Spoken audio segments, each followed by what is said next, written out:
Salam müəllimlər, hər vaxtınız xeyir olsun. Bugün test izah eləyəcəm. 5-ci sinifdən qrav-isamat elementlərinə aid olan testlərimizin izahını verəcəm. Keçid alaq testlərin izahına. Birinci sualımız ondan ibarətdir ki, pəzdaq nədir?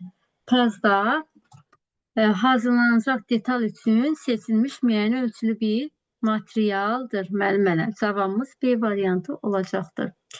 Texnologiyalar neçə qrupa bölünür? Texnologiyalar 3 qrupa bölünür. Müasir texnologiyalar, kommunikasiya texnologiyaları və nəqliyyat texnologiyaları. Bax, qrupa bölünür deyilir. Əgər dünyası desəydi, bu zaman 2 dənə götürmək lazımdır. Təbiətin bizə bəxş etdiyi və insan tərəfindən yaradılanlar. Burada isə deyir ki, texnologiyalar neçə qrupa bölünür? Bu zaman 3 qrupu götürmək lazımdır. Texniki təsvir nədir? Texniki təsvir tərəflər arasında nisbət nəzərə alınmaqla lazımi ölçülər və məlumatın materialı göstərməklə əl ilə yerinə yetirilmiş olur. Hər hansı bir məlumatı hazırlamazdan əvvəl nə edilir? Pəzdahı seçilir. Xeyr, pəzdahı seçilmir. Ölçüləri müəyyən edilir. Xeyr, ölçüləri də müəyyən edilmir. Kağızda təsviri çəkilmiş olur. Bəli, kağızda təsviri məhz çəkilmiş olur. Daha sonra eskiz nədir? A variantına baxaq. Detalın bir tərəfdən görünüşüdür. Bəli, eskiz detalın bir tərəfdən görünüşüdür. Nisbət nəzərə alınmaqla və ölçüləri göstərməklə əllə yerinə yetirilir. Bəli, eləməz cavabımız A və B variantıdır. 2 variantda verilib Y variantında. C-də nədir? Baxaq yenə də. Məlumatın həcmini 3 tərəfli təsviridir. Tərəflər arasında nisbət nəzərə alınmaqla ölçülər və məlumatın materialı göstərməklə əllə yerinə yetirilən təsvir bu eskiz deyil. Həcmli var, üç tərəfli var, tərəflər arasında var. Eyni zamanda bu olacaq texniki təsvirə aiddir.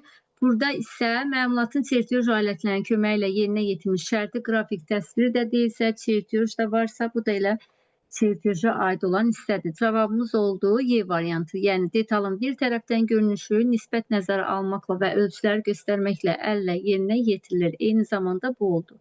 Yəni A və B. Cavabımız da Y variantı olacaq. Bunun nəticəsində biz istənilən informasiyanı uzaq məsafələri ötürə və ala bilirik. Verilən əlamətlər aşağıdakilərdən hansına aiddir? Bu müəllimələr kommunikasiya texnologiyalarıdır. Kommunikasiya texnologiyaları vasitəsilə istənilən informasiya uzaq məsafələri ötürə, eyni zamanda da ala bilirik. Məlumatın hazırlanması prosesi hansı texnoloji əməliyyatlardan ibarətdir? Texnoloji əməliyyatlar deyəndə müəllimələr variantlara baxaq. Texniki təsvir, eskiz, çertyoz, xeyr bu deyil. Pəzdahın mişarlanması, deşiklərin açılması, məlumatın cilalanması və rənglənməsi. Bəli, texnoloji proses deyirsə, texnoloji proses, daha doğrusu texnoloji əməliyyat. Texnoloji əməliyyat deyirsə, pəzdahın mişarlanmasıdır, deşiklərin açılması, məlumatın cilalanması, eyni zamanda da rəngləmədir ki, bunlar da texnoloji əməliyyata aiddir. Növbəti testimizə keçid alaq. Texnologiya sözünün mənası nədir? Texnologiya sözünün mənası Yunan sözü olub, texni, sənət, ustalıq, loqos isə öyrənmək, elm deməkdir. Elə cavabımız A variantıdır. Çertyojda bütün ölçülər necə göstərilir? Çertyojda bütün ölçülər deməli millimetrlə göstərilmiş olur. Detalın konturu hansı xətlə göstərilmiş olur? Müəllimələr, detalın konturu bütöv əsas xətlə göstərilir. Çıxarılan ölçü göstərən bütöv nazik, simmetriya oxu ştrix nöqtəli, dəliyin gizli və yaxud da ki, görünməyən konturu, bu da ştrix xətlə göstərilmiş olur. Bizdən də burada sorulur ki, detalın konturu hansı xətlə göstərilir? Cavab olacaq bütöv əsas. Detalın çertyojunun görünüşünə aid deyil. Baxaq görək, hansı aid deyil. Əsas görünüş, yandan görünüş. Bəli, detalın çertyojuna yandan görünüş verilməmişdir bizə. Soldan görünüş verilmişdir. Digər variantlara da bax. Üstdən görünüş, bəli, soldan görünüş. Eyni zamanda da ön görünüş. Ön görünüş də məhz əsas görünüşdür. Həm ön görünüş deyilir, həm də əsas görünüş deyilmiş olur. Detalın dediyi çertyojuna aid, çertyojunun görünüşünə aid deyil, yanından görünüş. Təzahürün emal edilməsi və ondan məlumatın hazırlanması üzrə əməliyyatlar ardıcılığı. Bax, deyir ki, təzahürün emal edilməsi və ondan məlumatların hazırlanması üzrə əməliyyatlar ardıcılığı harada öz əksini tapacaq? Harada tapacaq müəllimələr sizcə? Tapacaq burada. Pozanımızı götürək, bunu silək. Aha. Burada tapacaq eskizdə, xeyr, eskizdə deyil. Texnoloji xəritədə və marşrut xəritəsində əməliyyatlar ardıcılığı öz əksini tapmış olur. Cavabımız Y variantı. Bax, B-dən C-dirsə Y variantı olacaqdır. Kommunikasiya texnologiyalarına aid olmayan seçin. Kommunikasiya texnologiyalarına baxaq görək. Nələr aiddir? Radio, televizor aiddir. Bəli, telefon, faks bu da aiddir. Rabitə sistemli blok. Xeyr, bax bunlar aiddir. Sistemli blok nəyə aiddir? Yəni kompüterin əsas hissəsidir ki, sistemli blok, belə deyərdik də, beynidir onun. Ona görə də həmçində rabitənin, yəni bizə kommunikasiya texnologiya vasitəsi kimi verilmir. Ona görə də cavab C variantıdır. D variantında internet elektron post, Y-də isə telefon elektron post, internet. Xarat günyəsi nədir? Xarat günyəsi deyil, nədir? Bucaqlar nişanlanır və ölçülür. Bax, müəllimələr, bucaqlar varsa, bucaqlar hansının açar məqamı idi? Hansı ölçü vahdinin açar məqamı idi? Bu transporterə aiddir. B-yə baxaq görək. Pəzdanın səthini emal edən zaman düz xətlər çəkir. Düz xətlər çəkir. Əgər belə deyərdim də, pəzdanın səthini emal edərkən düz yox, paralel xətlər çəkmiş olsaydı, bu olacaqdı resmus. Ancaq burada düz xətlər deyil. Düz xətlər heç birinə aid deyil. Kiçik ölçülü pəzdağları ölçülür və nişanlanır. Kiçik ölçülü varsa, bu bölgüləri olan xəttkeşdə aiddir. Müxtəlif bucaqlar ölçülür, nişanlanır. Bəli, müxtəlif bucaqlar deyilsə, məhz bu xarat bünyəsinə aiddir. Y variantımıza baxaq. Düz bucaqlar yoxlanılır, ölçülür və çəkilir. Düz bucaqlar yoxlanılırsa, düz bucaq hansının açar sözdəydi? Hansı ölçü alətimizin? Deməli, bu da bucaqlığın aiddir. Düz bucaqlar yoxlar, ölçürsə, bunu da düz bucaqlara götürmək lazımdır. Ancaq bizdən nəyə sorunsuz? Xarat günyəsini soruşduğu üçün D variantını götürmək lazımdır. Ülgü haqqında söylənilən fikirlərdən hansı yanlışdır? Ülgü bir neçə detalın tez və dəqiq nişanlanmasına imkan yaradır. Bəli. Ülgü eyni real ölçüdə hazırlanmış detal formasıdır. Bəli. Ülgü fanirdən və istənilən bərk materialdan hazırlanmış olur. Bəli. Bir pəzdağın üzərində yalnız bir ülgü yerləşdirmək olar. Elə saf variantımız budur da. Bir pəzdağın üzərində bir neçə ülgü yerləşdirmək olar. Bir ülgü deyildir. Xarat bucaqlıqları hansı materialdan hazırlanır? Yəni, xarat bucaqlığı deyir, hansı materialdan hazırlanır? Xarat bucaqlığı taxtadan və metaldan hazırlanmış olur. A-dan B olacaq Y variantı. Aşağıdakilərdən hansı deyir? Yanlışdır. Ülgü fanirdən və istənilən bərk materialda eyni real ölçülərdə hazırlanmış detal formasıdır. Doğrudur. Xarat günyəsi ilə nişanlama zamanı verilmiş bucaq transporter üzrə qurulur. Bəli, bu da doğrudur. Xarat günyəsi xəttkeşdən, qəlibdən və pazdan ibarət olan nişanlayıcı alətdir. Xeyr, xarat günyəsi xəttkeşdən, qəlibdən, pazdan yox, vintdən ibarət olan nişanlayıcı alətdir. Yəni, səhv variantımız elə C variantıdır. D variantına da baxış keçirək. Xarat günyəsi ilə müxtəlif bucaqlar nişanlanır, ölçülür və bəli, müxtəlif bucaqlar nişanlanır, ölçülür, doğrudur. Resmusda pəzdağın təbəqələrinə paralel xətlər çəkilir.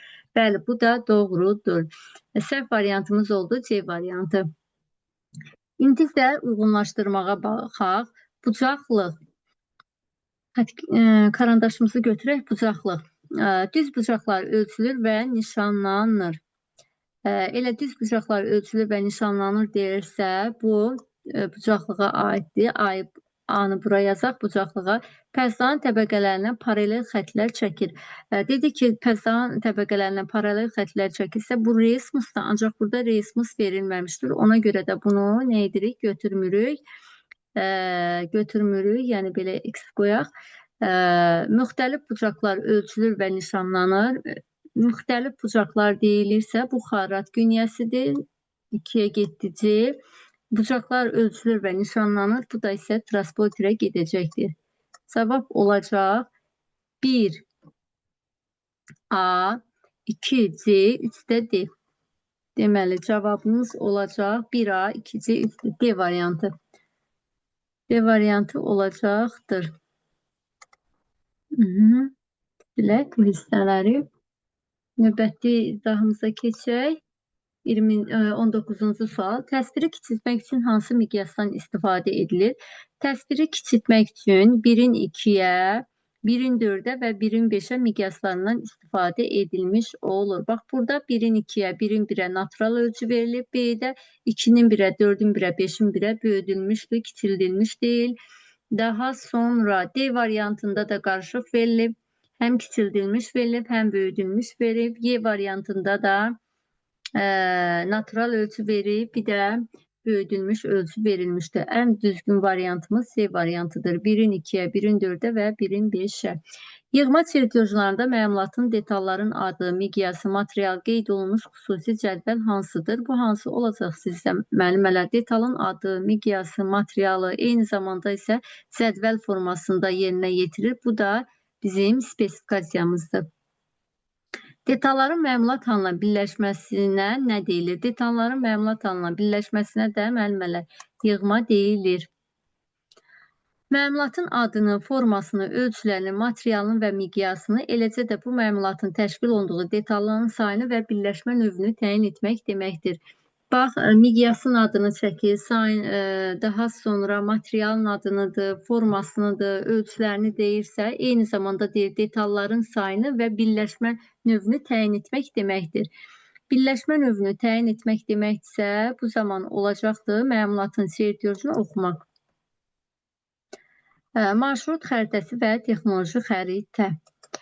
Ancaq əməliyyatların icra ardıcıllığı göstərilir. Ancaq əməliyyatların icra ardıcıllığı varsa, bu olacaq marşrut xəritəsinə A. Əməliyyatların ardıcıllığı təfərrüatlı göstərilir. Bu texnoloji xəritəyə aid olan bir hissədir. Pəzdahın qrafik təsviri yerinə yetirilir. Bu da texnoloji xəritəmizə aiddir. Tətbiq olunan alət və tərtibatlar da göstərilir. Məhz bu da texnoloji xəritəyə aiddir.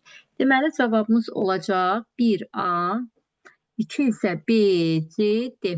Cavab olacaq B variantı. Növbəti testimizə keçid alaq. Tərkibində C vitamini olan tərəvəzlər hansılardır? Müəllimələr, tərkibində C vitamini olan tərəvəzlərimiz deyir. Portağal, soğan, sarımsaq. Portağal tərəvəz olmadığı üçün məhz bu variantı, A variantını götürmürük. Soğan və sarımsaq, bəli. Bunların tərkibində C vitamini var. Ancaq portağalda da C var. Bizdən tərəvəzləri baxın, tərəvəzləri soruşur. Ona görə A variantını götürmürük. B variantına baxaq. Soğan və sarımsaq. Bəli, soğan və sarımsağı götürmək lazımdır. Deşmə yerlərini nişanlamaq və deşik açmaq üçün nədən istifadə edilir? Deşmə yerini nişanlayırıq. Eyni zamanda da deşik açma varsa, yəni biz deşik açırıqsa, bu olacaqdır biz. Şəkildə hansı təsvir verilmişdir? Şəkildə eskiz verilmişdir. Baxın, müəllimələr görsün, xəttlər də maili formada çəkilmişdir. Amma əsas görünüşü özdə verilmişdir eskizin. Çertyojda yadınızda saxlayın ki, yəni çertyojun əsas görünüşündə bax, buradakı xəttlər var. Bax, burada qələmimizi götürün. Bax, buradakı xəttlər bax, bu vəziyyətdə olmur. Yəni, tam düz olmuş olur. Ancaq burada necədir? Gördünüz, maili formasında çəkilib. Yəni, əllə çəkildiyi üçün düz çəkilməmişdir. Ancaq çertyojda çəkən zaman çertyoj alətlərindən istifadə etdiyimiz üçün hər bir xətti düz olur. Ancaq görürsünüz, burada düz deyil. Şəkildə də o hissələrə diqqət yetirin. Texniki təsvirə aid olanları seçin. Bax, texniki təsvirə nə aiddir? Texniki təsvir həcmli, bəli, üç tərəfli, bu da aiddir. 1, 2, aiddir. 1, 2. Material göstərməklə yerinə yetirilir. Eyni zamanda ölçüləri, bəli, ölçülər də yerinə yetirilmiş olur. Şərti qrafik təsvirdir. Şərti sözü aiddir çertyoja. Bir tərəfli də görünüş isə eskisə aiddir. Cavab olacaq 1, 2, 3, 5. Hansı variantda? 1, 2, 3, 5 olacaq D variantı. D variantı. Bölgüləri olan xəttkeşlə hansı əməliyyatlar icra edilir? Bölgüləri olan xəttkeş varsa, kiçik ölçülü pəzdağlar ölçülüb və nişanlanır. Nəqliyyat texnologiyalarına aid olanları seçin, aidləridir. Bəli, gəmi nəqliyyat texnologiyasıdır. Kənd təsərrüfatı maşınları, xeyr, kənd təsərrüfatı maşınları nəqliyyat texnologiyasına aiddir. Müasir texnologiyalarımıza aiddir. Qatardır, paltaryan maşınları da deyildir. Bir də tramvay. 1, 3, 5. 1, 3, 5 Y variantımız. Bucaqlıq nə üçün istifadə edilir? Müxtəlif bucaqlar nişanlanır, ölçülür. Müxtəlif bucaqlar deyildisə, bu dedik ki, günyədir, bu deyil. Bucaqlar nişanlanır, ölçülür. Bu transporterə aid olan bir hissədir. Kiçik ölçülü pəzdağlar ölçülür və nişanlanır. Bölgüləri olan xəttkeşdir bu. Düz bucaqlar yoxlanılır və ölçülür. Məhz bu da bucaqlıq ilə yerinə yetirilmiş olur. Yəni biz bucaqlıq vasitəsilə düz bucaqları yoxlayıb, eyni zamanda da ölçürük. Pərgarın hissələrini seçək. Pərgar pazdan, iynədən, drefildən, başlıqdan və qollardan ibarətdir. Paz, iynə, qollar, sıxıcı vint, xeyir. B-yə baxaq, iynə, qrefil, başlıq və qollardan ibarət. Doğru cavabımız B variantı. Pəzdağın ölçüsü detalın ölçüsündən necə olmalıdır? Yəni fərqliliyini soruşur. Əlbəttə ki, pəzdağın ölçüsü detalın ölçüsündən böyük olmalıdır.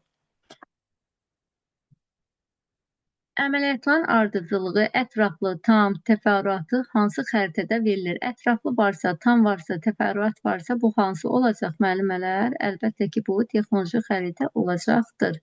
Texnoloji xəritə.